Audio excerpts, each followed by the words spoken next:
Okay, so it's 5 after. I think we're ready to start. As people continue to come in, I will let them into our meeting here. But for those of you who haven't met me before, my name is Tip Wanhoff.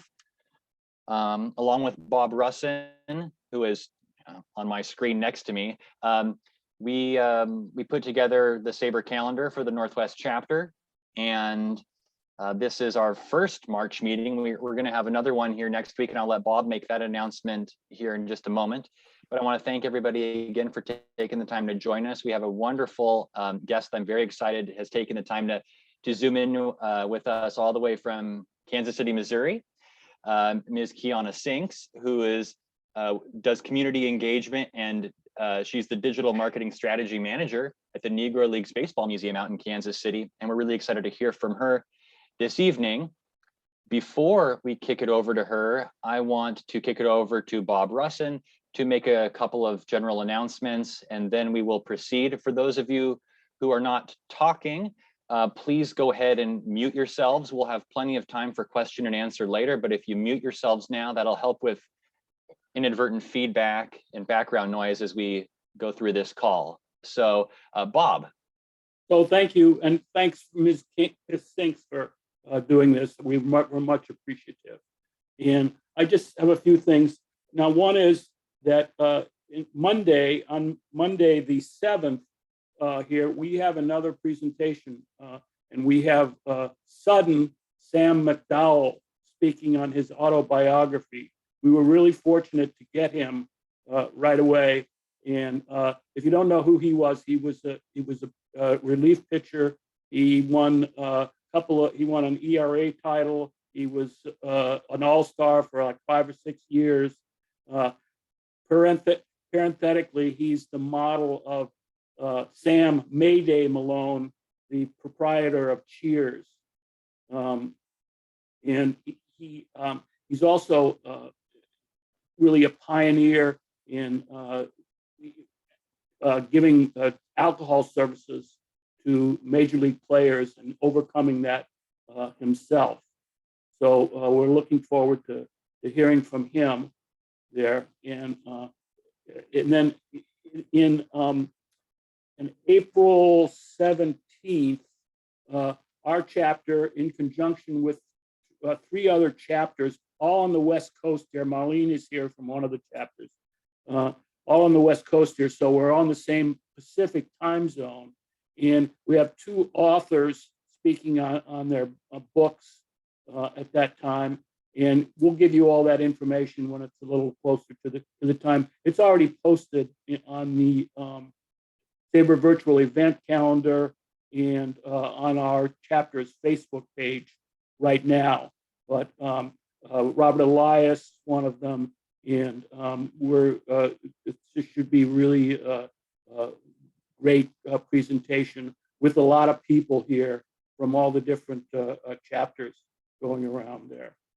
So basically, that's what I have to say right now, and I'll turn it back to Tip. Thanks, Bob. Before we kick it over to Ms. Sinks, does anybody else on this call have any brief announcements to share?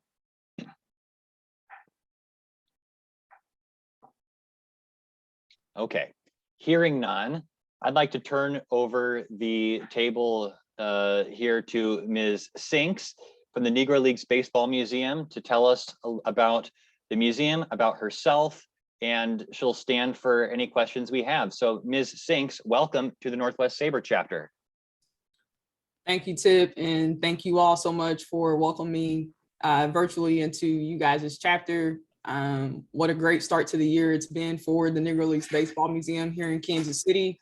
And we want to thank each and every one of you for your continued support of the museum.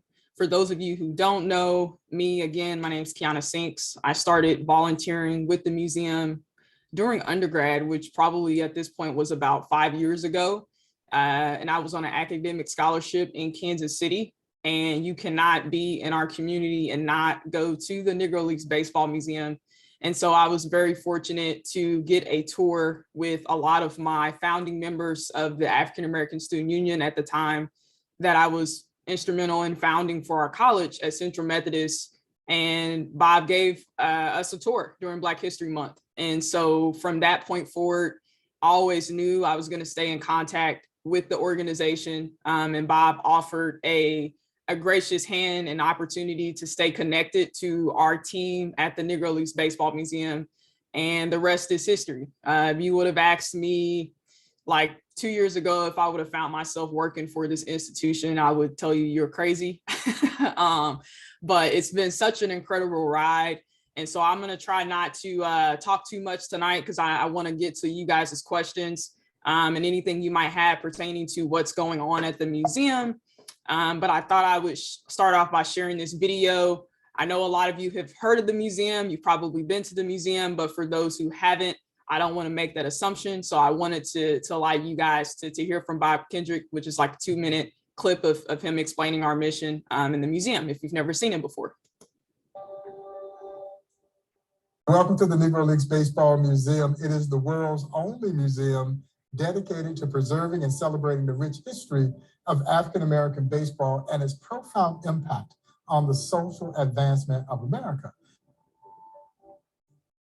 People come here expecting to meet some pretty good baseball players, and you're going to leave not being disappointed. You're going to meet some of the greatest athletes to ever play this game.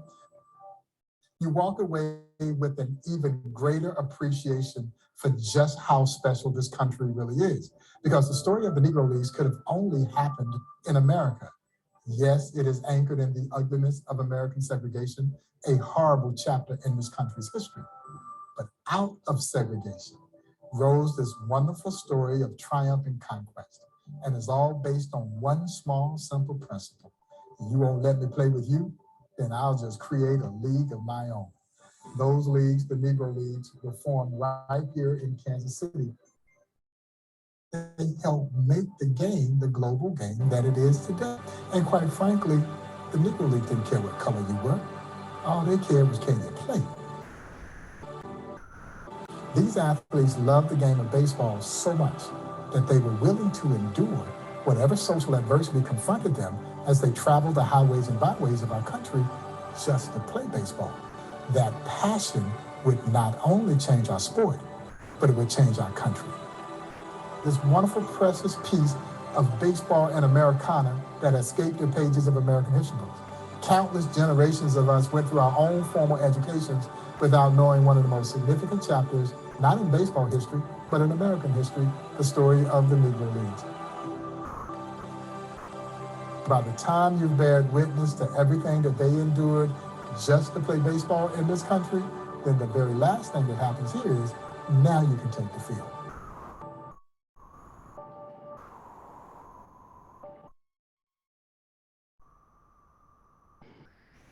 I always like showing that video for everyone. I get the opportunity to meet and do virtual presentations with, but I hope you guys enjoyed that from Bob Kendrick, our president at the museum.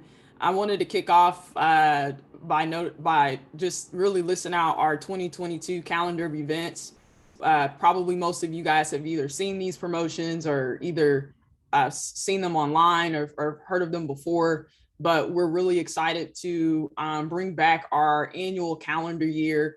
And obviously, as we all know, right before this call today, baseball season is not looking pretty good. So we are hopeful that the new traveling exhibition, which is our Barrier Breakers exhibit that is on permanent display at the museum, will be with the Los Angeles Dodgers in honor of this 75th anniversary year in commemoration of Jackie Robinson's breaking of the color barrier, which the Dodgers, in partnership with the museum, has committed to hosting that traveling exhibition all the way up until the All-Star break later this year. And so we're really excited about that, which will move us right into really a full busy year, right into the thick of the summer.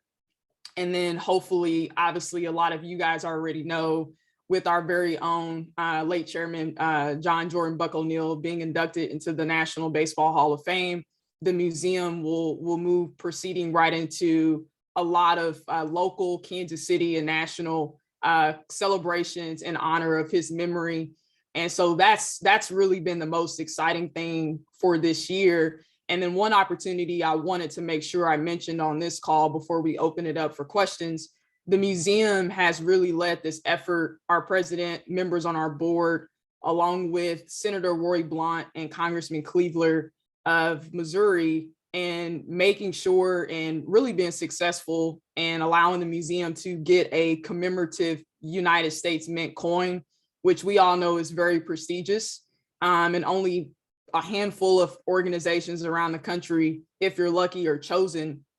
And it's crazy to think, because in order to get something of this nature, we all know you have to get 3/4 of Congress vote, which was very difficult to do during such a traumatic presidential election during 2020 when we started this process. But the really cool thing about these coins, guys, is if we're successful, the museum, in selling or keeping in circulation through the legislation, the coins, it will benefit the museum and hopefully bringing $6 million to our institution. And so we're really excited about just really marketing this and making sure as many people as possible have the opportunity to literally and physically buy the first ever Negro Leagues commemorative coin. And so these are some of the actual renderings and the inspiration that a lot of the artists that the Mint worked with to create a lot of this series. And they're beautiful. The pictures don't do it justice, but all this stuff is on our website, and I'll make sure to share the links and stuff with you for the chapter. But we're really, really excited about this opportunity and what this means for the financial long perpetuity success for the Negro Leagues Baseball Museum. A little bit about what's going on already in 2022. The Negro Leagues Baseball Museum was added to the United States Civil Rights Trail.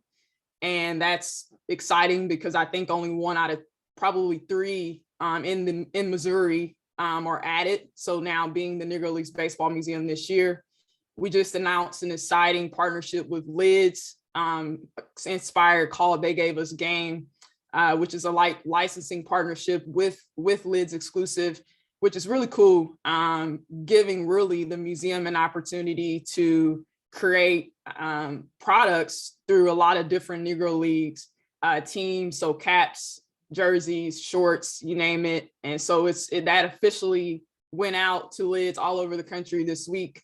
And so we're really excited about that as well, as we reach new generations and a new audience, to people who like to wear hats and to continue to help support the museum. We just came off in honor of Black History Month. The Kansas City Royals, and their courtesy, along with Royals charities locally here in Kansas City, made the museum free for the entire month of February. So our staff at the Negro Leagues Baseball Museum is very grateful to the owner and chairman, Mr. John Sherman, for opening up that opportunity.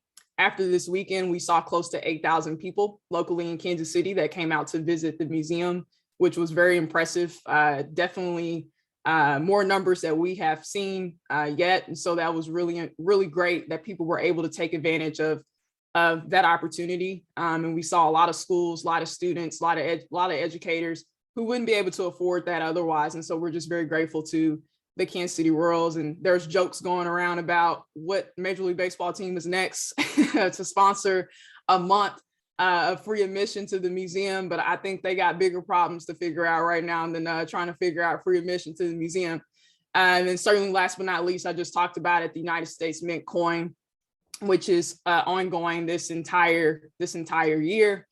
And one thing I wanted to mention before we open up for questions, last week, this stream celebrating the history of the Negro Leagues, a tribute to Buck O'Neil with Bob Costas, Bob Kendrick, our very own president, Joe Posnanski, Ken Burns, and former New York Yankees pitcher CC Sabathia, all came together in partnership with Dick's Sporting Goods to have a conversation in memory of Buck O'Neil.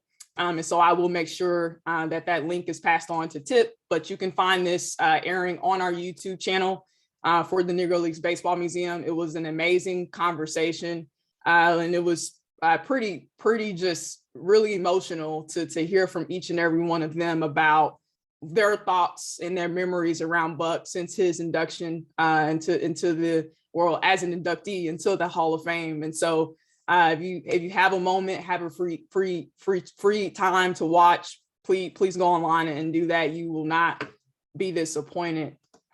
And then this is one quick video before I stop sharing my screen. That was from the proceedings at the museum when we hosted the Hall of Fame announcement in honor of Buck before we found out he was inducted. And finally, our sixth member of the Hall of Fame class of 2022 played, managed, coached, scouted for nearly 8 decades before becoming one of the game's great ambassadors.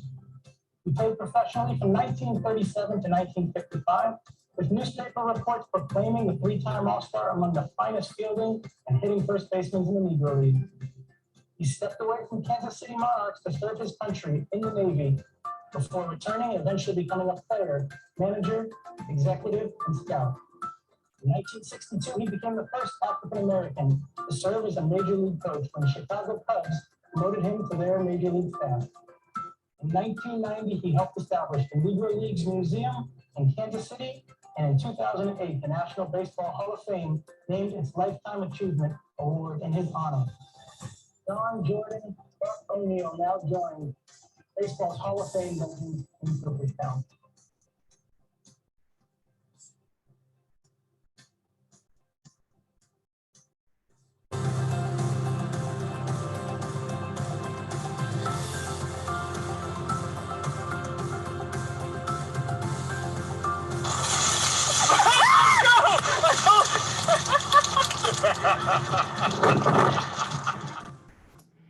Yeah, and then we're all, I don't know how many of you guys are on social media, but you can find the museum there. And so I'll stop yapping and running my mouth, and Tip, I'll let you kind of jump in here. Excellent. Well, thank you again for that and introducing everybody to the museum. I want to make sure that everyone else has opportunities to ask questions of Ms. Sinks. I will kick it off though first by asking, you said you were volunteering at the museum before you became a staff member there. Can you talk a little bit about how you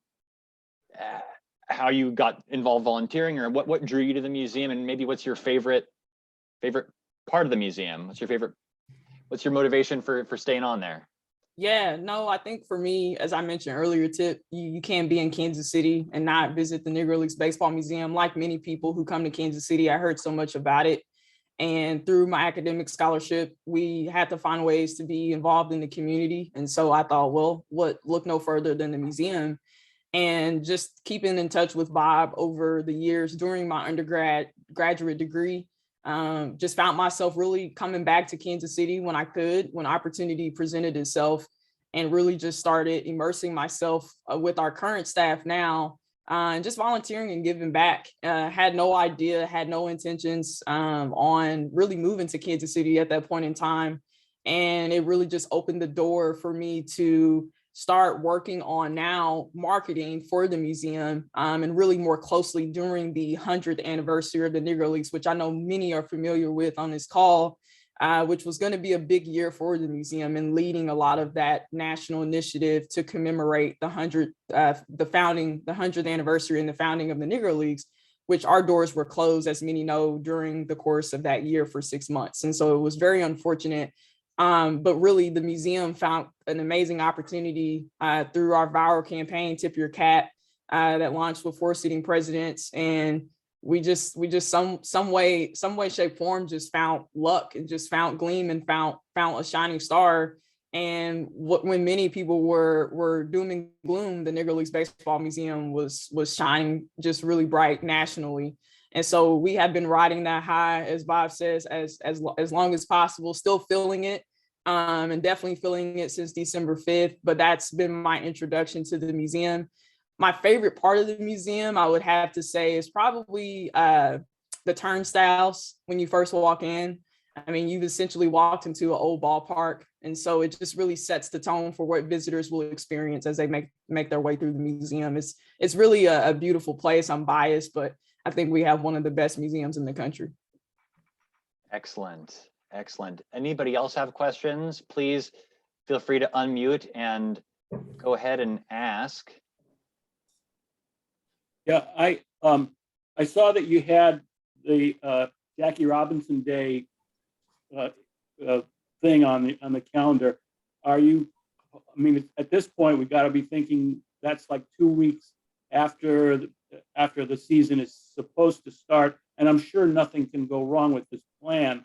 But is there a chance that that might be postponed, or you'd be able to put that insert that someplace in the schedule as it permits? Yeah, Bob, great question. I think we're all praying, right, that we don't have to think about rescheduling because it will impact us, obviously, if baseball don't start, which means the Dodgers won't start on time. But we're working on trying to figure out alternative plans if that is the case, that we have to delay the debut of the exhibit in LA.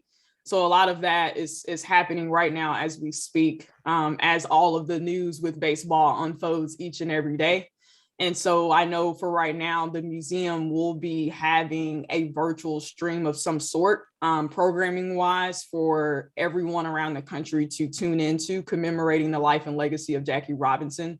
So we should be releasing some of those plans and formalities here in the next couple of weeks. But just like most people in the baseball world, and I know I'm still learning as I talk to Dr. Doswell and talk to Bob Kendrick, our president, and people who obviously are very much more familiar with how these things work.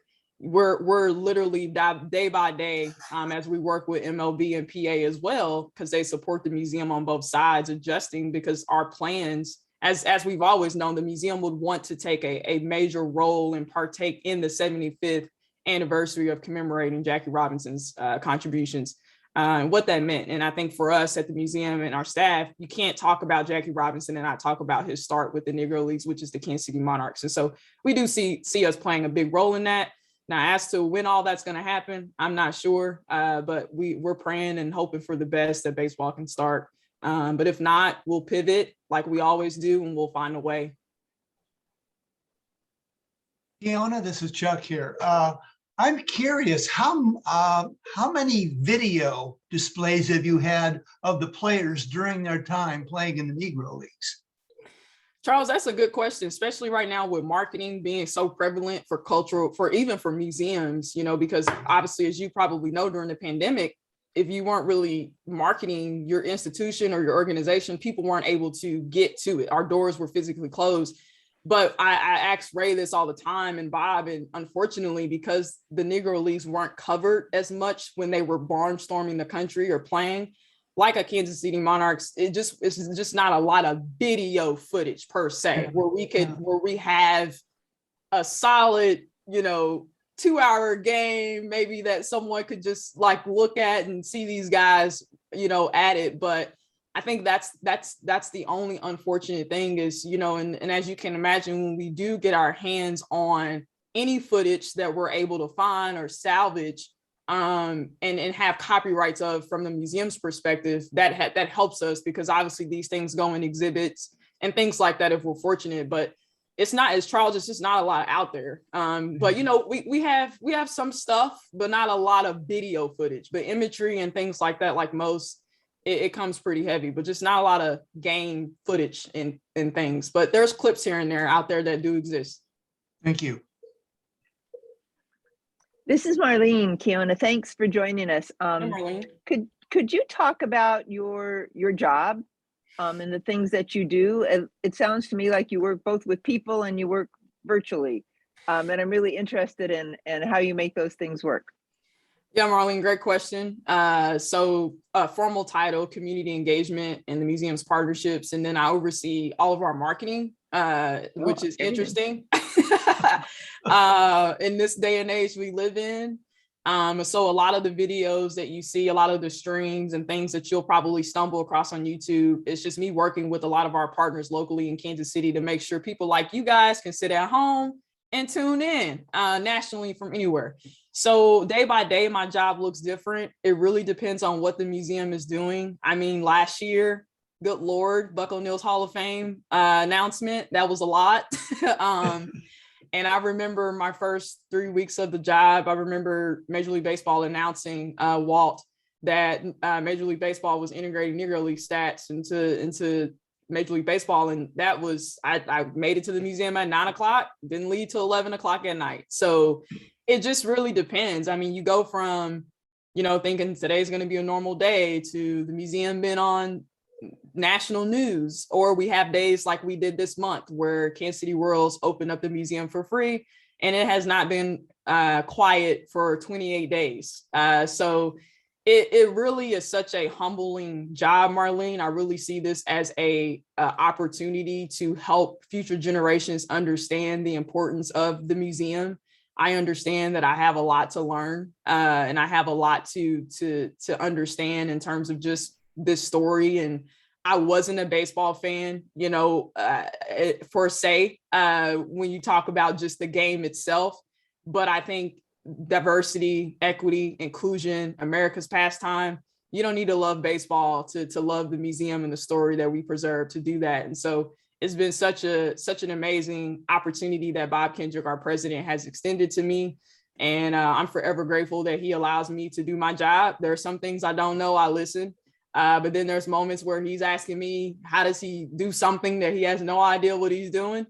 And so we learn from each other, but ultimately it's just a lot of community engagement, talking to our corporate partners, talking to our supporters, because everything's just so unique. I think we missed so much of that connectivity last year due to the pandemic. And so a lot of people wanting to re-engage with the museum has caused new heights and new interests, but also making sure that people like you guys who support the museum in this hybrid world that has opened up during the pandemic, ways where we don't have to meet for coffee in the same city. We can just jump on Zoom. Well, now we can do that same template nationally and make sure people are able to have access to the museum. And so a lot of my time is spent there on the marketing side as well, just making sure that we're innovative in those ways and reaching people where they are, because we understand not everybody can get to Kansas City.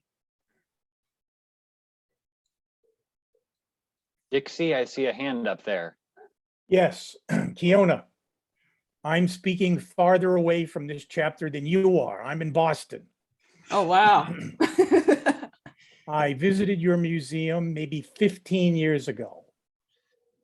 And it was a great time, fabulous museum, but it does have one flaw, and I think that it still has the same flaw. And that is, it has no commemorative booklet that people who visit it can take home. That is a license to print money, and I don't see why you don't have one. Well, I'll have to relay that message to the powers that be. And definitely, if you, Tip, would remind me of that so I don't make it up as I go back to the team. Yeah, I don't know why we don't have one either. But I'll do some research. A 50-page booklet, $20, $25. You wouldn't have time to keep them on the shelves. Okay. And Okay. if you want to know how much money you can make, all you have to do is call the Baseball Hall of Fame in Cooperstown. They have about 5 or 6 things that they sell all the time, every year. They're usually the same thing. So it's not that you have to go make a new one every year, but your place needs one. Okay. I'll definitely make sure I relay that message to the powers that be, but I think that's a great idea that the museum definitely should look into. I see some people in the chat saying they would buy one, so I guess we ought to we ought to look at that. Thank you, Dixie. Jim Diamond, I see your hand up. Thank you. Well, I'm Jim Diamond from the Buffalo Soldier Museum. I won't go into that too much. I talked to a member of the Congress on Saturday, Derek Clymer, who's from Port Angeles. And we were talking about African-American history. We were talking about the Negro Leagues in particular, because I was talking about Jackie Robinson, but of course, Rogan. He didn't know who any of these people were. His kids didn't. They didn't even know the Negro Leagues existed. They had never really knew the Buffalo Soldiers existed. So we had a discussion. I gave him a lecture. I think I bored him to death. But one of the things that came out of that is we had a stack of these calendars we did. And we have distributed 700 calendars this year. And one of the things is when he showed them these calendars, they said, wow, it's amazing. So he took it back to Congress and gave it to the chairman of the Black Caucus. But I was just really proud that I've been able to work on something like this. And so I hope we can work together as an institution to develop a common history between the Buffalo Soldiers and baseball, because over 300 guys who played in the Negro Leagues were veterans of the U.S. military. Yeah, and I think, James, I'm learning that as well. Thanks for your input. Generationally, how just locally in Kansas City, a lot of young professionals and a lot of young people are not, familiar with the story of the Negro Leagues. And so I think it speaks to, obviously the work that, or the potential that is there for more educational opportunities for people to look at, to enhance and pass this information forward. So yeah, I definitely think opportunities like that, cross collaboration, other cultural institutions, and just how our stories historically cross over is always something that we look to do, and we look to strive to tell a greater story. And I think it's really cool too, because to your point, the museum, we only have 10,000 square feet to tell that story. So we can't tell everybody's story. And so that's why the work that you do and the work that so many other people do, like our friends who are in the same building as us, the American Jazz Museum, they are able to help us expand that story as well. So thank you for sharing. We just recently got access to a 10,000 square foot 1905 military band building that the 25th Infantry occupied. And we're hoping to put that here in Seattle within the next 3 years. And it would be a great place for our institutions to work together. That's all I got to say. Kiona, Anthony Salazar has posted a question in the chat asking, can you talk to the museum's collection on the Latino players who played in the Negro Leagues, and on the same note, the Negro Leaguers who played in the Latin American Winter Leagues?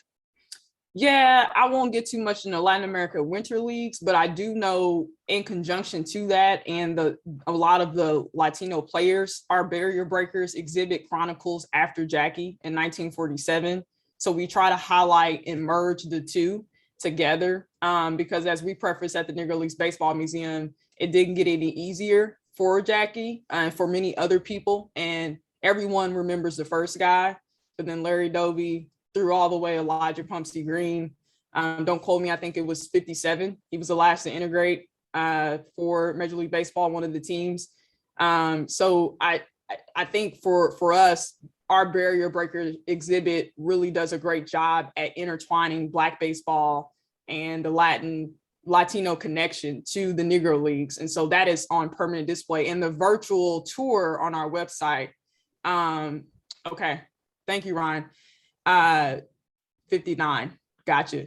And the virtual tour on our website highlights that, so you can go see it as well. And thank you for correcting me on my dates. I'm among the true baseball fans here.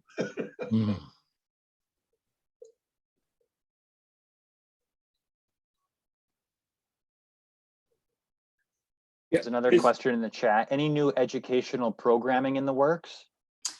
Yes, and sorry, I just saw that.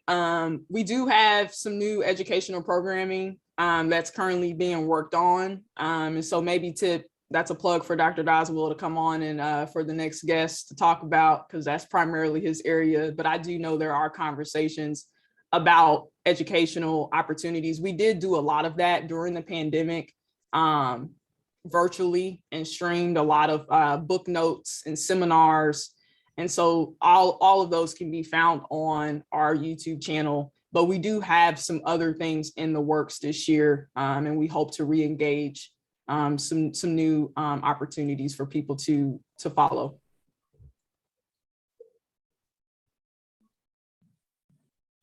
Somehow, Kiona, visiting the museum in Kansas City felt just right, and not just because of the Monarchs. The association with jazz and some of the other things that are distinctively Kansas City.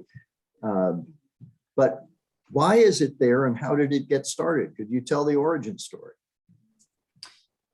Yeah, I don't know if I can quite do it as great as Bob, our president, but I'll do just.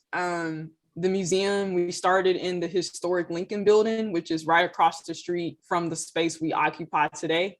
And what we know now is the museums at 18th and Vine. So the American Jazz Museum, Negro Leagues Baseball Museum is in the same building. We started in a tiny one-room office, William. Literally, Buck O'Neill and former Negro Leaguers took turns paying the monthly rent just to keep the tiny one-room office open. And literally the museum, for us, we were the first to anchor in historic 18th and Vine. Like most Black communities, it had been left to die, which was what's at once point in time was very vibrant and thriving and active. And the infinite wisdom of Buck O'Neill made a decision to allow the museum to anchor there. And in doing so, we were the catalyst and the inspiration around revitalization for that community. And so it's really cool because now you see thousands and thousands of people visit the museum. And so people are working, thriving, and playing again in 18th and Vine. But, you know, we always preface by saying we start on a hope and a prayer because we started with no money. And now we're fortunate, obviously, with an endowment in mind as the next phase for the Negro Leagues Baseball Museum. But definitely proud, you know, that we are known as America's National Negro Leagues Baseball Museum. And that's an exciting part, I think, you know, obviously to our late chairman, Buck O'Neill, who worked tirelessly and sacrificed a lot to ensure that the contributions of people who contributed to the Negro Leagues would be remembered. And so it's been really, really cool to learn a lot about just the museum outside of the story and the museum aspect of it, but really just our origins as an institution and how we got started is very inspiring as well. Do I have a favorite Negro League player? Oh my gosh. That's a hard one, Ryan. I'm not sure. It's every day I'm downstairs when I get an opportunity to take pictures with the statues. Cool Papa Bell, he's pretty cool, no pun intended. I like hearing the stories, and it's been really cool to hear different things. It changes, I'm gonna be honest. One day it's Cool Papa Bell, the next day it's Oscar Charleston, because how they're positioned on the field, I just like to mimic how they stand sometimes. So that's pretty funny, but yeah. What is it like to work with Bob? Man, it's robust every single day. Sometimes I think he's the young person and I'm the older person, so I find myself trying to keep up with him. But it's been a great opportunity. As I mentioned earlier, he's definitely someone that is very knowledgeable in this space, well respected. We wouldn't be where we are as an institution without his leadership. But definitely it's a blessing, and just really, really excited to continue to learn from him. I have another question, and Kiona, maybe if you don't know, Mark Armour and Leslie Heafy are on the call. What kind of a relationship do SABR and the Negro Leagues Museum enjoy? Are you a SABR member yet? I'm not. This is my actual first introduction to SABR. So Tip reached out to me. We gotta sign you up. And so this was kind of my first preliminary. But Tip, I don't know if you want to answer that or someone else in terms of our past relationship, but I do know we've done some things in the past together, obviously between Ray, Dr. Doswell, and between our president, Bob. I know they've lended their time tremendously to the organization and helped support it in a lot of ways. And so I think for me, I'm the newbie. I'm getting acclimated and I'm getting welcomed in. And so this is just a great way for me to be introduced. But thanks to Tip, he reached out to me, and I hope this is not the first time that I come on or participate in any other chapters to be a part of this. We should sign you up. We'll teach you the secret handshake and the passwords and stuff like that. Okay. Kiona, you might find this story interesting. Are you familiar with Jerry DiPoto, the general manager of the Seattle Mariners? I've heard of the name, but I'm not gonna lie, a lot of baseball stories. Well, he used to be a great baseball collector. When he was living in Kansas City, he'd have a huge museum down in his basement. And the Okay. rule was that any players or anybody in baseball came by, they had to contribute something to his basement. But he said the greatest thrill he ever had when a guy knocked on his door and it was Buck O'Neill, and he regaled them with stories for 3 hours. Oh, wow. And I know this was well before my time. So yeah, that's why I don't know. I wonder what that was like. So good. Yeah. Thanks for sharing. One of the greatest proponents of the Negro Leagues in Seattle was Dave Niehaus of the Seattle Mariners. When he talked about knowing Buck O'Neill and visiting the museum and what the Kansas City Monarchs are like, he used to just make it almost magical. That's what got me interested in this topic, actually, was him. And Rick Riz, who is still very much a proponent of this museum. Kiona, can you talk a little bit about, you mentioned this in your introduction to the museum, but what is the current relationship between the museum and Major League Baseball, and you mentioned the Players Association affiliation? Clearly there's a relationship with the Royals, but it feels like, just based on the press releases I'm seeing, that more and more entities want to be involved with the museum. Is that indeed the case? Yeah, that's the case. I think if you're paying attention and if you're looking at, the things that the museum and MLB and PA are collaborating on. I know we did the joint digital marketing campaign, Negro Leagues 101, where we got baseball notables together to share 101 facts about the history of our game together, just to spread notable messages and to hopefully enhance a new generation and reach them through social.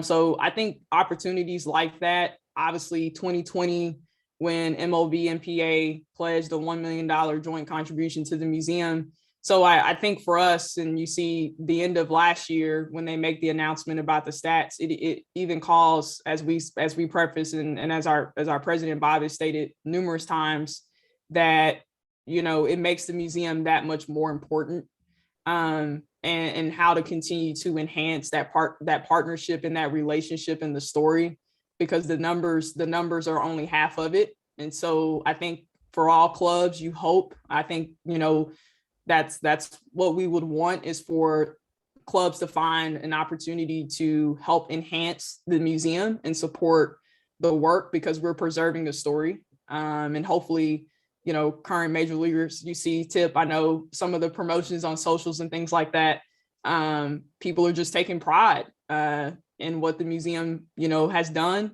and the work that we've worked delicately to do. And it's not been overnight, it's day by day, but yes, the relationship is great. And I think for us, it's only beginning. And so that's exciting for us as we continue to look for ways to help promote the museum to the masses. When you say PA, do you mean the Players Alliance? Yes. Yeah.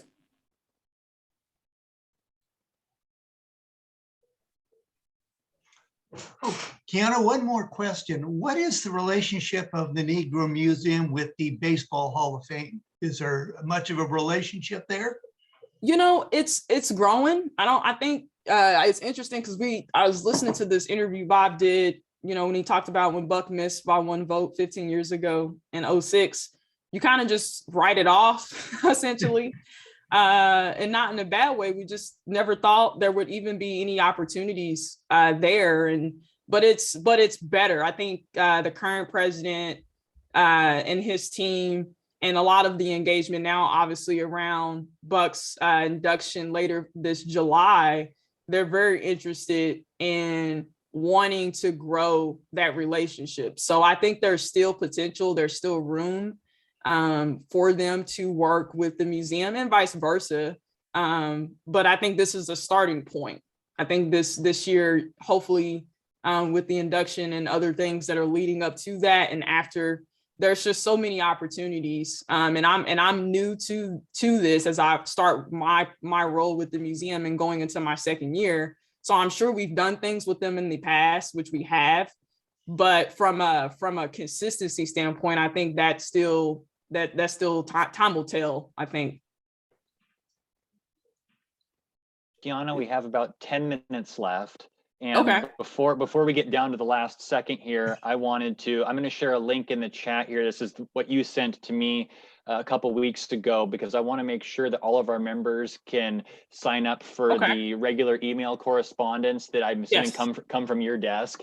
Yeah. So that everyone here will know when new promotions are running, when new opportunities, because there's so much of what you do is available online now. You don't have to go to Kansas City to engage the museum and the work that you're doing. You can do a lot of it from home, including things like the Buck O'Neill Fun Run, which you can sign up for and do at home, and you get your swag bag sent right to your house. And so I'm going to put that in the chat box, but maybe you could talk a little bit about, for our members in the Northwest, can you think of anything off the top of your head where we can get involved? I mean, you mentioned the YouTube channel probably has a lot of material. Anything else that you can think of?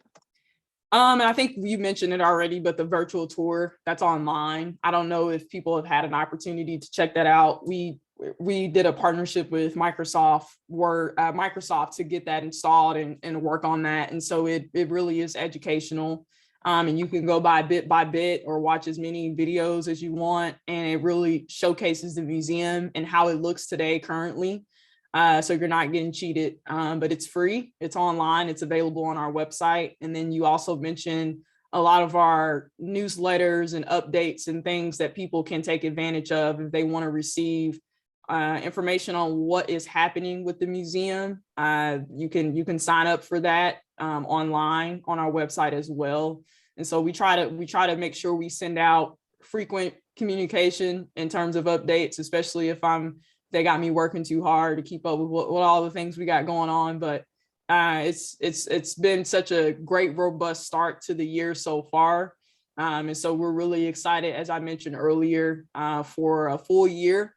We hope COVID doesn't give us any problems, probably like most people, so we can actually travel and get out and do the things that we want to do and host these things so we can get people to the museum. People feel comfortable being amongst other people to take advantage of talking baseball and educating and gathering and seeing people. The coins are available, and I can drop that link in the chat as well for those who want to go and look at the coins and purchase those.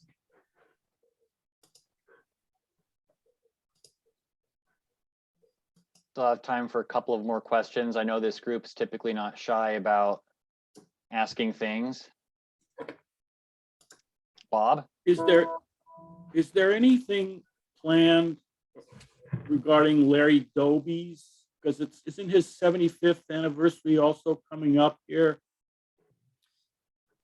I think that goes into our programming, Bob, that I hope we can start as you guys sign up for emails. We'll be able to send some stuff out. But I do know, going back to someone who asked a question about educational program in the works, that's where a lot of our book notes, former authors of books, people who've had relationships with the museum in the past, we did a lot of that, but I'm not quite sure. But I do know we do plan to hopefully integrate or incorporate a lot of the new exhibit that we're debuting that I mentioned in Los Angeles with the Dodgers, to have conversations about the other athletes. So hopeful we can have some of this in person, but we will, I think, Tip, I mentioned to you, we do stream a lot of our virtual events and programming online, so it will be accessible, but we'll make sure that information gets out once we finalize that schedule, because I do not know what that looks like yet. So sign up for the newsletter and then you'll know exactly when it gets announced. Are you going to Cooperstown, Kiona? Miss Marlene, I am. Just booked. Good for you. Yeah, just booked rooms and all that good stuff. So we're excited. It's a lot of work that needs to be done before I could actually think about Cooperstown, but we're excited about it. That's good. Yeah. Enjoy. Thank you. It's pretty special. Kiona, are there any current Major League ball players who are especially generous or kind or closely associated with the museum that you want to recognize? Yeah, it's interesting because when these guys come and tour, which last year was interesting, when they were allowed to visit, which COVID protocols did not allow that a lot. So if they did play the Worlds, it was before we opened to the public. Honestly, Tip, some guys I was standing next to didn't even realize who they were until after I Googled them. So, I mean, I kind of just take it day by day and team by team, but I will say one that stands out in particular is CC Sabathia. I think he was on that promotion for the virtual program that I mentioned that's available on YouTube. He's been a huge supporter of the museum in a lot of ways. And so know he's done a lot for the game. I know him. I don't know him personally, but I feel like I do because of his close proximity to supporting our work. And so I really don't care about his stats, but he's supporting the museum and he's kind, as you mentioned. He's respectful, and he cares about America's pastime. So he's good in my book, but I would have to say he stands out. Great.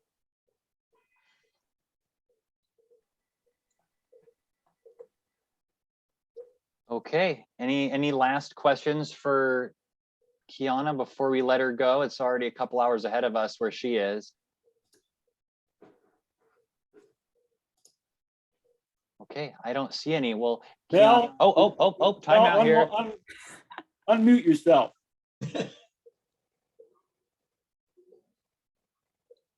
Mel, unmute yourself. Thank There you you.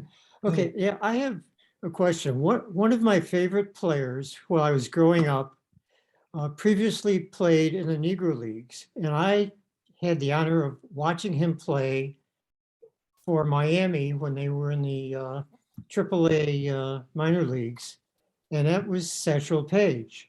Yet he's very seldom mentioned. Is there a reason for that? All I know is Satchel, he just could back everything up he said. So Are there many items displayed in the museum of his? yeah, it is. And Tip, if you don't mind, I don't know if I can pull this up again, if I still have access to the screen. You do. But I can share this video from our storage series, which I will put in the chat. It is 22 stories about the history of the Negro Leagues. They're literally 2 minutes each, and they're done by our president, Bob Kendrick. It was a partnership. We did a marketing promotion, but I can share. Let me share this really quick with you guys before we jump off here.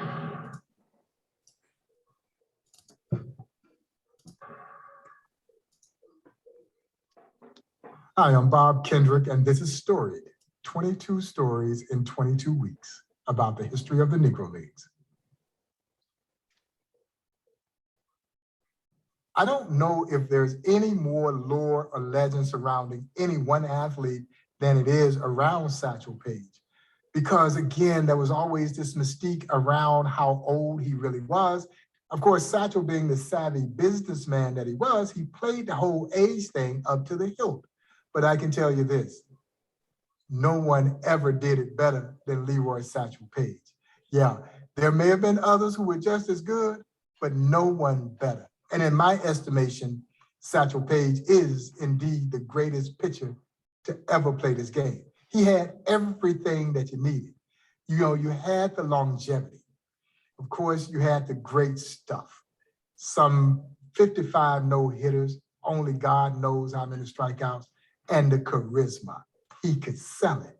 Yeah, he could sell it, but he could also back it up. And folks, Satchel had names for his pitches.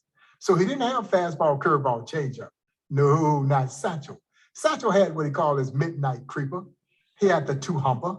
He had the bat dodger, the hesitation pitch. He had the long tom, the short tom, the jump ball, the trouble ball, the radio ball, the wobbly ball, the dipsy-do. And he also had a pitch that he called his b-ball. You know why he called it the b-ball?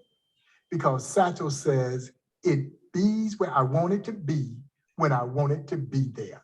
Yeah, he was absolutely amazing. You'll hear stories of how he would call the outfield in and sit the infield down as he would proceed to strike out the final batter of a game.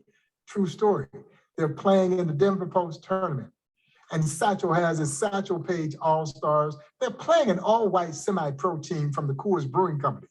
And the great Buck O'Neill was playing first base for Satchel and his All-Stars. And so Buck says the first kid from the Coors team gets into the batter's box. Digs in, Satchel throws him a fast. That's a short one that Kid swung as hard as he could, topped it, dribbled it down the third base line. It stays fair. He beats it out, gets an infield hit. Well, Buck says about that time, one of the kids from the Coors dugout steps out on top of the dugout steps, and he yells out, "Let's beat him. He ain't nothing but an overrated darky." Satchel's nickname famously for Buck was Nancy. But that's a whole nother story. But anyway, Satchel looks over at first base. He says, "Nancy, did you hear that?" Buck said, "Yes, Satchel, I heard him." He said, "Nancy, bring him in." And so Buck says he's at first base. He turns and motions for the outfield to take a couple of steps in. He says, Satchel looks over at first base. He says, "Nancy, bring them all the way in." Honest to God's truth. 7 guys kneeling around the mound. Satchel Page and the catcher. And Satchel strikes out the side on 9 straight pitches. He looks into the Coors dugout and says, "Overrated darky head." And of course, by now, Buck said the kid that said this was embarrassed, and he was crying, and they all came out to apologize to Satchel and his teammates. But Buck O'Neill swore to the day he died that if he had one game to win and any choice of any pitcher from any era, it would be the legendary Leroy Satchel Page. He says, you might beat him when he was out there messing around, but when he was locked and loaded, forget about it. And I've heard guys who faced him in his prime, and they all say that if anybody tells you they saw Satchel's fastball in the hitting zone, they lie. You saw it leave his hand, and you'll notice he had very long fingers, and he just generated so much backspin on that ball. By the time it got to home plate, it was almost the size of an aspirin top. This has been Bob Kendrick for Story. Hey, thank you very much. It was great.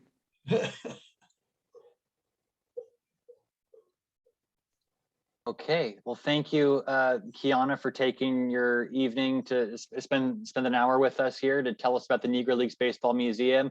The chat box has all the links you're going to need to be able to, for all of us to sign up for the newsletter and to see the archive stories. Any final thoughts, Kiona?